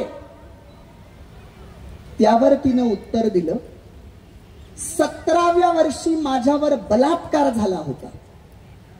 17व्या वर्षी माझ्यावर बलात्कार झाला होता. त्या केसचा आज निकाल आहे. 32 न्यायाधीश, 20 वकील, 40 शिरस्तेदार बदलून गेले. निम्मे आरोपी मरून तर बाकीचे केव्हाच पळून गेले. कितीतरी बलात्कारित स्त्रिया मरून गेल्या, तरीही मी जिवंत आहे. हीच एक कमाल आहे. 17व्या वर्षी झालेल्या बलात्काराचा आज निकाल है. भगवान के घर देर है ही म्हण अजून बदलली नाही. भगवान के घर देर है ही म्हण अजून बदलली नाही. न्यायदेवतेच्या डोळ्यावरची पट्टी जरा सुद्धा सरकली नाही. मोर्चे आंदोलने तेव्हाही झाली, नंतर कुणी सुद्धा फिरकलं नाही. तरीही वाटतं जीवनाची आज सकाळ आहे. 17व्या वर्षी झालेल्या बलात्काराचा आज निकाल आहे. आणि शेवटचं कडवं आहे, थरथर त्या हाताला हात देऊन म्हातारीला उभं केलं. थरथर त्या हाताला हात देऊन म्हातारीला उभं केलं. निकाल ऐकण्यासाठी 4 भिंतींच्या आत नेलं. निकाल मात्र ऐकून म्हातारीचे पाय लटपटू लागले. कारण पुराव्या अभावी निम्मे आरोपी निर्दोष सुटले आणि ज्यांना झाली शिक्षा ते तर केव्हाच मरून गेले. 70 वर्षाच्या आयुष्याचा हा सारा निकाल आहे. आणि 17व्या वर्षी झालेल्या बलात्कारावर न्यायालयाचा हा अजून एक बलात्कार आहे. इतका फरक आम्हाला पडलाय. म्हणजे मला तर कधी कधी आश्चर्य असं वाटतं की आम्ही छत्रपती शिवाजी महाराजांवर खरंच प्रेम करतो की फक्त आमच्या आमच्या फायद्यासाठी शिवाजी महाराजांचं नाव घेतो. आणि सध्याची सगळीच आजूबाजूची परिस्थिती पाहिल्यानंतर कधी कधी प्रश्न असा पडतो की शिवाजी महाराजांचं नाव घ्यावं या तरी पात्रतेचे आम्ही राहिलोत का, की आमचा स्वार्थ स्वार्थ स्वार्थ हा इतका पुढे गेलाय की आता आम्ही शिवाजी महाराजांना सुद्धा त्यासाठी वापरतोय की काय, असं आजूबाजूची परिस्थिती बघून वाटायला लागतं. मंडळी, मी तुम्हाला म्हटलं तसं शिवचरित्रात तुम्हाला प्रत्येक प्रश्नाचं उत्तर मिळेल. तुम्ही जर पालक म्हणून असाल तर तुमच्या मुलाचं भवितव्य कसं घडवायचं याचं उत्तर सुद्धा शिवचरित्र देतं. तुम्ही म्हणाल कसं? अगदी छोटं उदाहरण सांगतो. पुण्यामध्ये लग्नाची वरात चाललेली असते. त्या काळी लहानपणी लग्न व्हायचे. नवरा नवरी अशी घोड्यावर बसते, ताशे वाजंत्रीवाले वाजत असतात. एका चौकात मिरवणूक येते. राजे आपल्या राजवाड्यातनं मिरवणूक पाहत असतात. त्या चौकात मिरवणूक आल्यानंतर मध्ये म्हणजे वराडी मंडळी असं अर्धगोलाकार करून बसलेली असतात. मध्ये एक माणूस असतो, त्याच्यापासून 9 हातावर नारळ ठेवलेला असतो. सगळ्या लोकांचं लक्ष त्या माणसाकडे असतं आणि त्या माणसाचं लक्ष मात्र त्या नारळाकडे असतं. लोकांच्या डोळ्याचं पातं लवतं न लवतं तोच बैठ्या चालीनं तो माणूस 9 हातावरचा नारळ गारद करतो आणि पुन्हा पहिली जागा घेतो. सगळी वराडी मंडळी टाळ्या वाजवतात. राजांना सुद्धा त्याचं कौशल्य बघून आश्चर्य वाटतं. राजे तिथं पाहायला येतात. तेव्हा येसाजी कंक पुढे होतो आणि त्या माणसाची ओळख करून देतो. राज हा आपला जीवा महाला. पुण्यातली कोणती की बी लग्नाची वरात असे ना, ती जीवाच्या कौशल्याशिवाय पुढे जातच नाही. राजे पुन्हा जीवाच्या खांद्यावर हात ठेवतात आणि जीवाला म्हणतात, अरे जीवा, तुझ्याकडे जगातलं नामी कौशल्य आहे. जीवा भोळा बाबडा. मी तुम्हाला म्हटलं तसं राजांचे सगळे सैनिक भोळे बाबडे, मावळे भोळे बाबडे. जीवाच्या खांद्यावर हात ठेवून राजे म्हणतात, तुझ्याकडे कसलं जगातलं कौशल्य आहे. तुमचा माझ्यासारखा असता तर छाती फुगून पुढे उभा राहिला असता. जीवा काय करतो माहितीये का? जीवा राजांकडे बघून म्हणतो, राज, पण तुम्हाला एक खरं सांगू का? राजे म्हणतात, सांग की. राज, तुम्हाला खरंच सांगतो, मला ना एवढंच येतं, बाकी काय बी येत नाही. तेव्हा राजे म्हणतात, अरे माणसाला एखादीच गोष्ट यावी, पण ती अशी यावी ना की तिला जगात तोड नसावी. आणि तुझ्याकडे असं कौशल्य आहे ना की त्याला जगात तोड नाहीये. आजपासून तू आमचा. बघा, नेतृत्वानं माणसं पारखायची असतात. नेतृत्वानं माणसांतले गुण पारखायचे असतात. राजांनी माणूस पारखलाय, त्याला स्वराज्यात घेतलाय. आता नेतृत्वाचा दुसरा कस आहे की त्या पारखलेल्या घेतलेल्या माणसाला कुजवायचं नसतं, त्याची योजकता करायची असते योग्य ठिकाणी. आता हा राजांना जीवा महाला आठवतो कुठे? बघा, 9 नोव्हेंबर 1659 ची रात्र आहे. बहिर्जी नाईक राजांच्या समोर आहेत आणि राजांना सांगतात, उद्या खानाला भेटायला जाताना खानाला जितकं तुम्ही गंभीरतेने घेतलंय त्यापेक्षा त्याच्या सोबत येणारा जो बॉडीगार्ड आहे, बडा सय्यद, अंगरक्षक, ज्याला आपण सय्यद बंडा म्हणतो, त्याच्यावर अधिक लक्ष ठेवा, कारण तो अतिशय धोकादायक आहे. राजे म्हणतात, तब्येतीनं मजबूत आहे का? म्हणे नाही, अंगलटीनं शिडशिडीतच आहे, पण दांडपट्टा असा चालवतो असा चालवतो असा चालवतो की 9 हातावरचा माणूस गारद करून पहिली जागा कधी घेतो ते गारद झालेल्या माणसाला सुद्धा कळत नाही. असं नामी कौशल्य आहे आणि तो अतिशय भयानक आहे. त्याच्यामुळे खानापेक्षाही तो अधिक भयंकर आहे. बाकी म्हणे व्यवस्थित आहे सगळं, बाकी काही नाही. बहिर्जी नाईक निघून जातात. राजे विचार करतायत, कोण कोण? अफजल खान मजबूत आहे म्हणून त्याच्यासाठी संभाजी कावजी कोंडाळकर सोबतीला घेतलाय. संभाजी कावजीला सांगितलंय, तुझं लक्ष खानावर आणि माझ्यावर असेल. आता राजांचा विचार चाललाय, बडा सय्यद, 9 हातावरचा माणूस, दांडपट्ट्यानं गारद करणारा बडा सय्यद, याच्यासाठी कोण? नगासनं कोण द्यायचंय? राजांना आठवतो, लग्नाच्या वरातीत 9 हातावरचा नारळ गारद करणारा जीवा महाला. राजे जीवा महालाला बोलावतात आणि त्याला सांगतात, उद्या माझ्या बरोबर यायचंय आणि तुझं लक्ष फक्त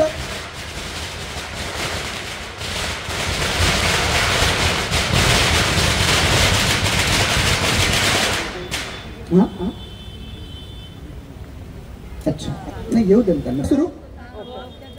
तर त्या रात्री जीवा महालेला राजे सांगतायत की तू उद्या माझ्या बरोबर यायचंय आणि तुझं लक्ष फक्त सय्यद बंडावर असेल.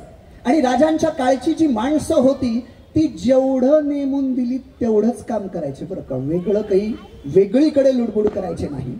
आणि मग त्याच्यानंतरचा पुढचा इतिहास तुम्हाला माहितीये की खानाचा कोतळा बाहेर काढला जातोय. खान ओरडतोय, दगा दगा दगा दगा, या शत्रूनं मला दगा केला, याला त्वरित ठार करा. आणि हे सगळं चालू असताना तिकडनं सय्यद बंडा येतोय. त्याच्याकडे कुणाचंच लक्ष नाही, त्याच्याकडे लक्ष आहे आपल्या फक्त जिवा महालाचं. आणि आता हजारो लग्नांच्या वरातीमध्ये जे जीवानं दाखवलेलं कौशल्य आहे तो त्यांच्या शिवाजी महाराजांसाठी असं काही पणाला लावतो की येणाऱ्या सय्यद बंडाचा हात अशा कौशल्यानं खांद्यातनं वरती उडवतो, अशा कौशल्यानं उडवतो की वरनं आकाशातनं तो हात त्या सय्यद बंडाच्या समोर पडतोय. पण त्याला कळत नाही की हा आपला हात आहे. आणि हे कळायच्या आत दुसऱ्या वारानं सय्यद बंडा गारद.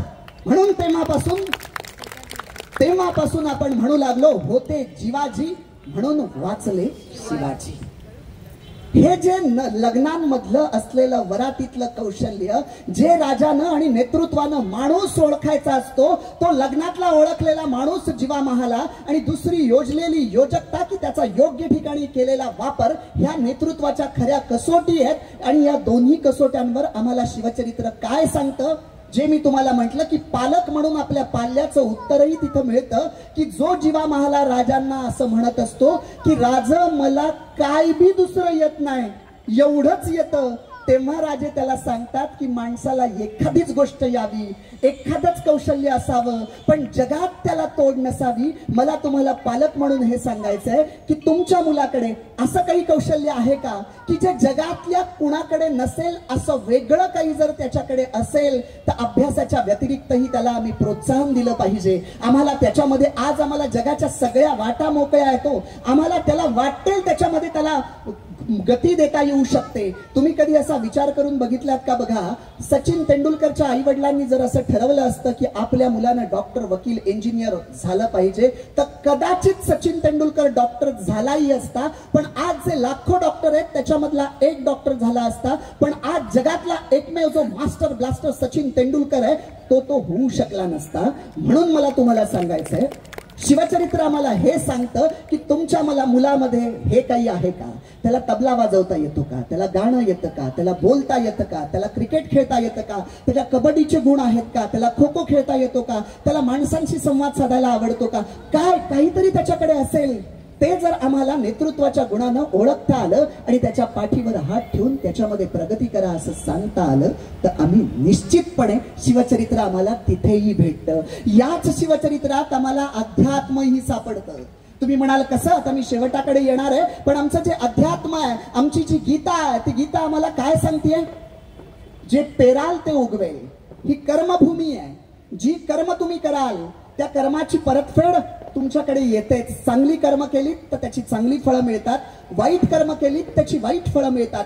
फक्त आज मिळतील, उद्या मिळतील, 1 वर्षानं मिळतील, 10 वर्षानं मिळतील, 100 वर्षानं मिळतील, किंवा आमचं अध्यात्म जसं मानतं तसं पुढच्या जन्मी मिळतील ते माहित नाही, पण मिळतील एवढं नक्की. आमचं सायन्सही सांगतं की भिंतीवर आम्ही लात मारली की त्याच पद्धतीचा फोर्स आमच्यावर होतो. तसंच या कर्मांचं आहे. तुम्ही म्हणाल या सगळ्या अध्यात्मातल्या गोष्टीचा आणि शिवचरित्रातला काय संबंध? मी एकच उदाहरण तुम्हाला सांगतो की ही सगळी लिंक आणि सगळी साखळी तिथे लागते. आपण जेव्हा राजे जेव्हा सुरतेच्या लुटीसाठी गेले होते, मी त्याला लूट हाच शब्द वापरतो कारण ते सुरत शहर म्हणून लुटलं नव्हतं, औरंगजेबाची सुरत म्हणून लुटलं होतं. कारण शास्ता खानानं आमच्या राज्यामध्ये 3 वर्ष हल्ला बोल केला होता आणि त्यावेळेस आंतरराष्ट्रीय न्यायालय नव्हती. तिथे जाऊन आम्ही काहीतरी दाद मागावी, नाक दाबल्याशिवाय तोंड उघडलं जात नव्हतं. अख्खा महसूल औरंगजेबाकडे जात होता. त्याला जर चाप बसवायचे तर त्या ठिकाणी लूटच करायची होती. पण त्या लुटीतली नीतिमत्ता काय आहे बघा. त्या सुरत लुटीमध्ये एक घर असं होतं की ज्या घरामध्ये एक विधवा स्त्री आहे आणि जिची 2 लहान मुलं आहेत.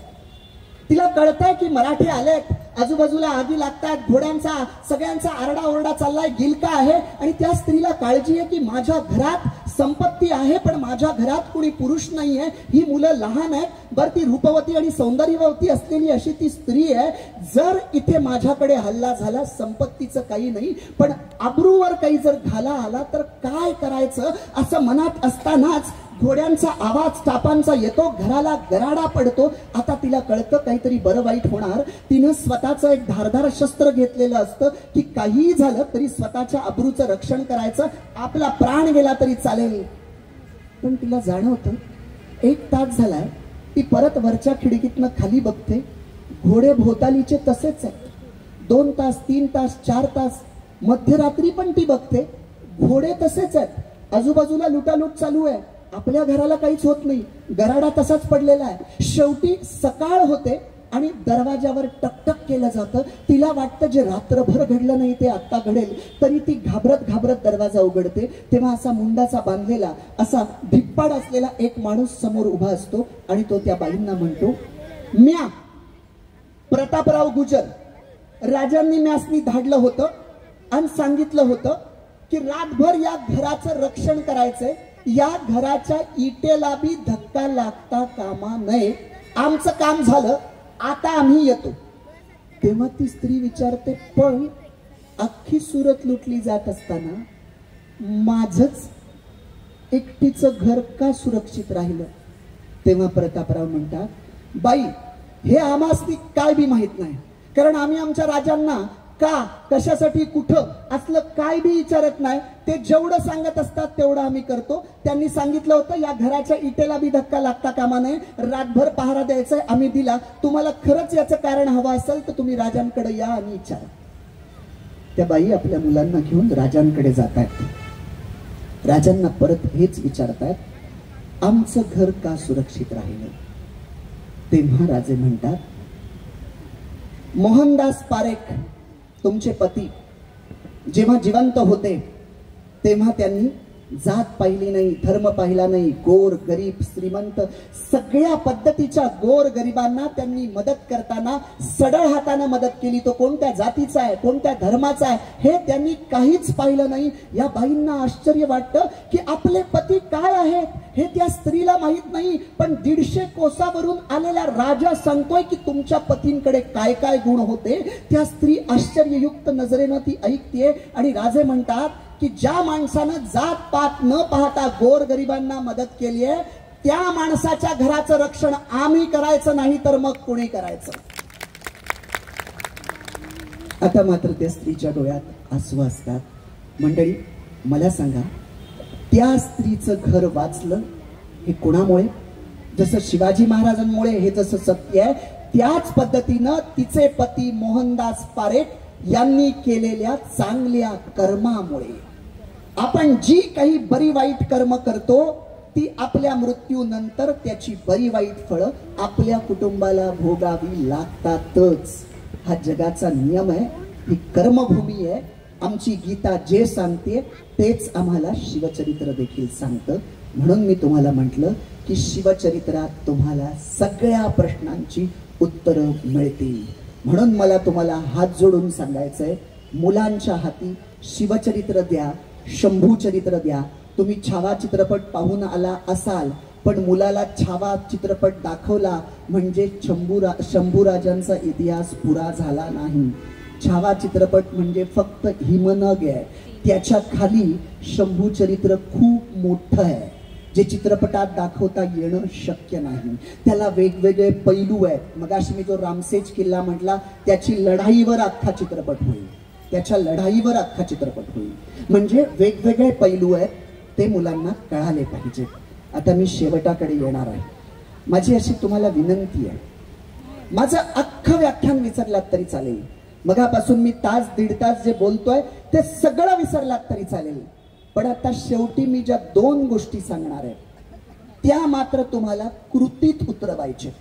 आणि त्या जर तुम्ही कृतीत उतरवल्या तर आजच्या शिवजयंतीच्या व्याख्यानाचं फलित मिळालं असं होईल.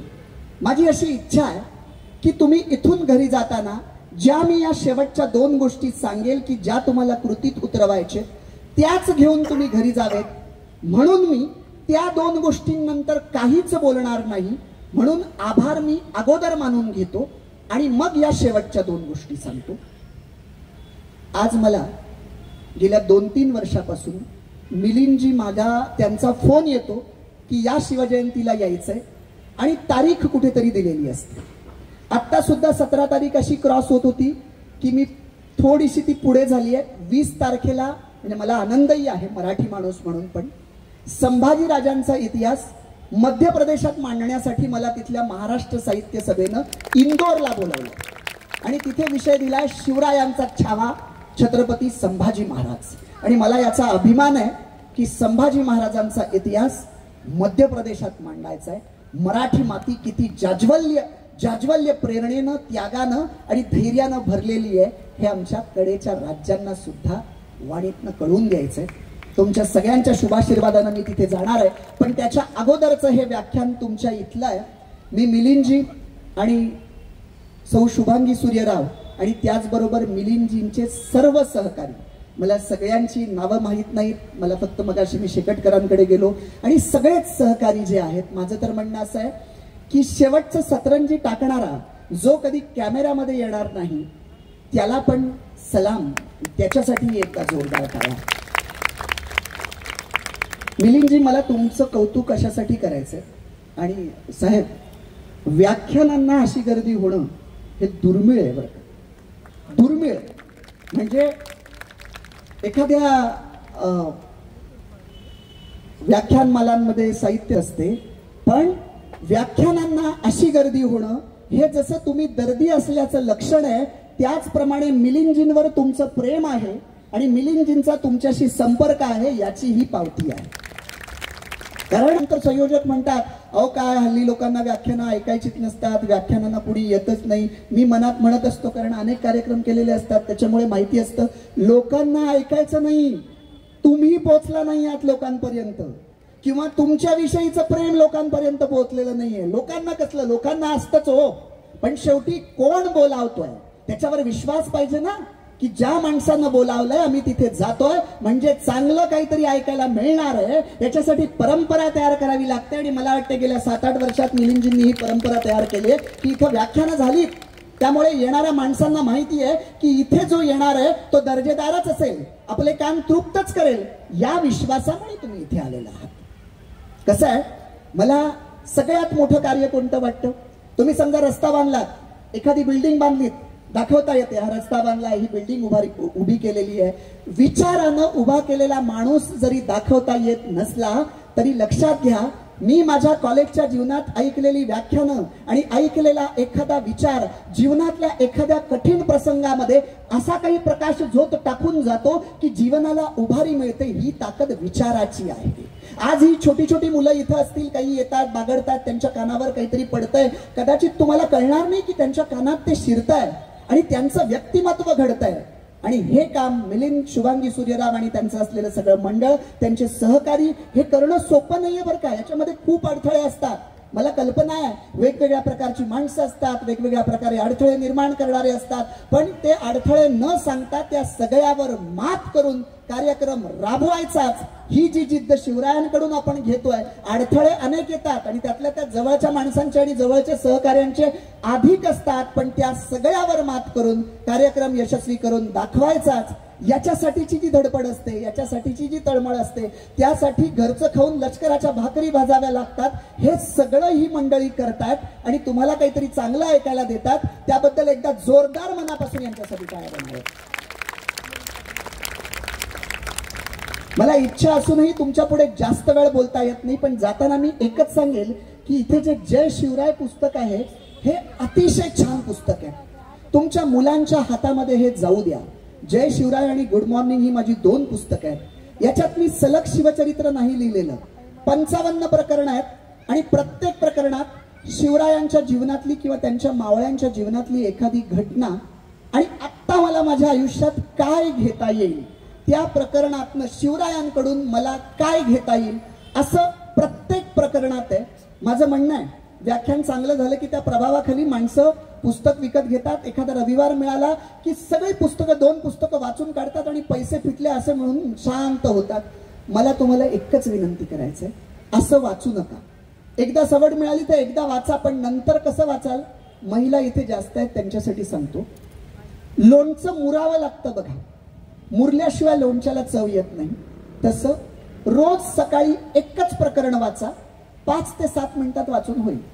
ते वाचलं की दिवसभर विचार करा शिवाजी महाराजांची ही घटना, त्यांनी या ठिकाणी हे गुण दाखवले, मला माझ्या आयुष्यात हे कसं उतरवता येईल यावर दिवसभर चिंतन करायचं. ते लोणच्यासारखं ते प्रकरण आपल्या मेंदूमध्ये, हृदयामध्ये, आपल्या रक्तामध्ये भिनेल आणि आपल्या आतमधून शिवाजी महाराज प्रकटायला सुरुवात होईल. काही जण तर गर्भारपणात ते पुस्तक वाचतात की आपल्या बाल्यावर संस्कार व्हावेत आणि तुमच्या मुलांच्या हाती ते नक्की द्या. इथे समोर माझा भाऊ या कार्यात मला मदत करतोय, या होंडा सिटीच्या तिथे माझा निखिलेश भाऊ आहे. तिथे तुम्हाला ही दोन्ही पुस्तकं याच लाईनमध्ये पाठीमागे तिथे मिळतील. आपण जरूर घ्या. त्यावर माझा नंबर आहे, मला नक्की कळवा. आणि यूट्यूबला माझं प्रशांत देशमुख नावाचं चॅनल आहे, ते सर्च करा, वेगवेगळ्या क्लिप येतील. आज तर विलास बडेंनी न्यूज 18 लोकमतला पॉडकास्टला माझी मुलाखत घेतली आहे, ती तुम्हाला न्यूज 18च्या याच्यावरही सापडेल शिवजयंतीच्या निमित्तानं, तीही तुम्ही जरूर ऐका. माझा मोबाईल नंबर सांगून ठेवतोय, 9822 650 280. 9822 तर कॉमन आहे, पुढचा 650 280. तसं पुस्तकावर आणि यूट्यूबवरही आहे, तुम्हाला सापडून जाईल. आता शेवटच्या 2 मुद्द्यांकडे येतोय. माझी पुन्हा विनंती आहे, अख्खं व्याख्यान विसरलात तरी चालेल, पण या 2 गोष्टी ज्या सांगतोय त्या तुम्हाला कृतीत उतरवायच्या. बघा, समाजामध्ये फिरत असताना गाड्यांवर मोठ्या अक्षरात लिहिलेलं असतं, गाड्यांवर मोठ्या अक्षरात लिहिलेलं असतं राजे, आणि आतमध्ये काळ्या काचा लावून जे राजे बसलेले असतात ना, त्यांची कृती अफजल खानासारखी असते. माझं असं म्हणणं आहे बरं का, माझं असं म्हणणं आहे, तुम्हाला पटतं का बघा. राजे लिहून कोणी राजे होत नाही आणि स्वराज्य लिहून काही स्वराज्य येत नाही. खऱ्या अर्थानं स्वराज्य आणायचं असेल तर शिवचरित्रातला एक तरी विचार आचरणात उतरला पाहिजे. म्हणून माझं पहिलं सांगणं आहे, आयुष्यात एकदा तरी राजांच्या राजधानीचा रायगड आयुष्यात एकदा तरी पाहावा. त्या श्रद्धेनं पाहावा, त्या भावनेनं पाहावा. पर्यटन स्थळ म्हणून कोणी रायगडावर जाऊ नका, याचा अर्थ जवळच असलेल्या महाबळेश्वरला जाऊ नका असा नाही. माझं तर म्हणणं आहे, नवीन लग्न झाल्यानंतर प्राजक्ताच्या फुलाप्रमाणे दरवळणाऱ्या सुरुवातीच्या सुगंधी रात्री महाबळेश्वरच्या मिठीत जरूर घालवाव्यात, पण पुढं मुलं बाळ झाल्यानंतर त्यांना पहिल्यांदा नेऊन रायगड दाखवावा आणि त्यांना हे सांगावं. काय सांगावं?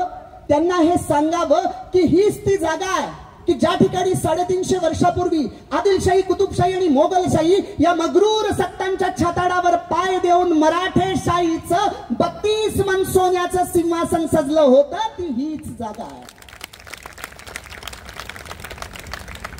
हीच ती जागा आहे की ज्या ठिकाणी क्षत्रिय कुलावतंस, राजाधिराज, प्रौढ प्रताप पुरंदर सिंहासनाधीश्वर राजा शिवछत्रपती की जय अशी आरोळी उठली होती. आणि ज्या आरोळीनं रायगड तर मोहरून निघाला होताच, पण दूर तिकडे 500 कोस दूर असलेल्या औरंगजेबाचं सिंहासन रायगडावरच्या आरोळीनं थरारलं होतं. आणि त्याच वेळेस महाराष्ट्रातल्या झोपडीतल्या गरीब मायला असं वाटत होतं की अरे, जिजाऊचं लेकरू नाही तर आपलं लेकरू राजा होत आहे. हीच ती मराठ्यांच्या अस्मितेची जागा आहे की ज्या ठिकाणी मराठी माणसाला दुनियेतली सारी धनदौलत कवडी मोल वाटावी. एक कवी कवितेत म्हणतोय, रायगडावर खडे पसरले शिवरायांच्या पायी, हीच आम्हाला हिरे माणके दुसरी दौलत नाही. या खऱ्या दौलतीचा साक्षात्कार बापानं मुलाला रायगडावर करून द्यावा आणि मग चमत्कार बघावा. शेतीवाडी, जमीन जुमला, बंगला, गाडी, नोकर चाकर यासाठी मग आपापसात भांडणारी, किंवा आई बोलली, वडील रागावले, परीक्षेत मार्क कमी पडले म्हणून आत्महत्या करून स्वतःचा स्वस्तात जीव गमावणाऱ्या पोरांपेक्षा वेळ आलीच तर देव देशन धर्म यासाठी जिंदगी न्योछावर करून देणारी पिढी तयार होईल. एवढी ताकद त्या रायगडाच्या मातीत आहे. प्रश्न फक्त एवढाच आहे, आम्ही त्या श्रद्धेनं जातो का? आम्ही त्या भावनेनं जातो का? 31ला राजांचा वारसा सांगणारी ही कार्टी डर्टी मनानं गडावर जाऊन जर पार्टी बनवतील तर आमची घरटी सुरक्षित राहतील का? याचा विचार आम्हाला करायचा आहे. म्हणून माझं पहिलं सांगणं, रायगडावर जायचं ते प्रेरणा घेऊन येण्यासाठी. आणि दुसरं माझं शेवटचं सांगणं आहे, हा माझा निरोप तुम्ही घरी गेल्यावर तुमच्या घरातल्या कॉलेजच्या मुलांना देणार आहात. मी असं समजतो की ही कॉलेजची सर्व मुलं आहेत. आज तुम्ही कॉलेजला असाल, उद्या तुमचं कॉलेजचं शिक्षण पूर्ण होईल. कोणी राजकारणात जाईल, कोणी नोकरी करेल, कोणी व्यवसाय करेल, कोणी शैक्षणिक क्षेत्रात जाईल, सांस्कृतिक क्षेत्रात जाईल, सामाजिक क्षेत्रात जाईल. तुमचे घरचे मदत करतील, आजूबाजूचे मदत करतील, मित्रमंडळी मदत करतील. यशाचा टप्पा तुम्ही गाठत गाठत गाठत गाठत जाल आणि अशा एका टप्प्यावर याल की बस एक पाऊल ठेवलं की यशाच्या सर्वोच्च शिखरावर असाल. पण दुर्दैवानं नियतीनं दगा दिला आणि पत्त्याचा बंगला कोसळावा त्याप्रमाणे तुमचं अख्खं यश धुळीस मिळालं. काळाकुट्ट अंधार दिसतोय, आशेचा एकही किरण नाही, आत्महत्या करावी असं वाटतंय. असा प्रसंग तुमच्या आयुष्यात येऊ नये, पण समजा आलाच तर आता जे चित्र डोळ्यासमोर उभं करतोय तेवढं फक्त उभं करा. 8वा पुरंदरचा तह. मिर्झा राजा जयसिंग आला होता. पुरंदरच्या तहानं शिवरायांना 23 गड आणि 4 लक्ष होनांचा मुलूक मिर्झाला द्यावा लागला. 23 गड आम्ही उच्चारले की एकच शब्द वाटतो, पण 23 गड मोजले की आम्हाला कळतं 23 म्हणजे किती. पुरंदर, रुद्रमाळ, कोंडाणा, तुंग, तिकोना, माणिकगड, मानगड, मरगड, सरूपगड, रूपगड, साखरगड, सोनगड, रोहिडा, भंडारा, दुर्ग, खंडाळा, इसागड, लोहगड, भक्तगड, अंकलो, मोरपखन, माऊली, पळसखोल या 23 गडांची नावं घेताना मला दम लागला. पण राजांनी ते एका दमात मिळवले होते आणि मिर्झाच्या ताब्यात एका दमात दिले होते. आणि त्यानंतरची अवघड अवस्था अशी होती की राजे आपल्या बछड्या सहित, शंभू राजांच्या सहित क्रूर कर्म्या औरंग्याच्या कैदेत सापडलेत. राज्य तर गेलंच, आबरू तर गेलीच, प्रतिष्ठा तर गेलीच, पण जीव जाण्याची वेळ आली आहे. अशा अवस्थेतनं आमचे राजे बुद्धिमत्तेतनं बाहेर येतात. पेटाऱ्यातून किंवा वेषांतर करून जरी ते आले तरी आग्रा शहराच्या बाहेर, तिथं काही विमान तयार नाहीये राजगडावर यायला. औरंगजेबाची सक्षम गुप्तचर यंत्रणा आहे आणि तिला चकवा द्यायचा आहे. आणि विशेष म्हणजे एकही रक्ताचा थेंब न सांडता, नेलेला एकही माणूस न गमावता औरंगजेबाला बुद्धीची प्रतिभा दाखवली आहे. विचार करा, विजयनगर सारखी साम्राज्य सामान्य धक्क्यानं धुळीस मिळाली आणि पुरंदरच्या तहानं धुळीस मिळालेलं राज्य त्याच धुळीतून उठून राजानं त्याला सुवर्णकलश प्राप्त करून दिला. ही किती मोठी प्रेरणा आहे. तुमच्या माझ्या आयुष्यात आलेल्या कोणत्याही संकटाला राजांच्या या संकटासमोर धरावं आणि तुलना करावी की माझं संकट मोठं की राजांचं संकट मोठं. सूर्यासमोर काजवा वाटावा तसं आपल्याला आपलं संकट वाटेल आणि जगण्याची, संघर्ष करण्याची प्रेरणा मिळेल. ती प्रेरणा तुम्ही शिवचरित्रातनं घ्या अशी तुम्हाला विनंती करतो आणि इथेच थांबतो. धन्यवाद.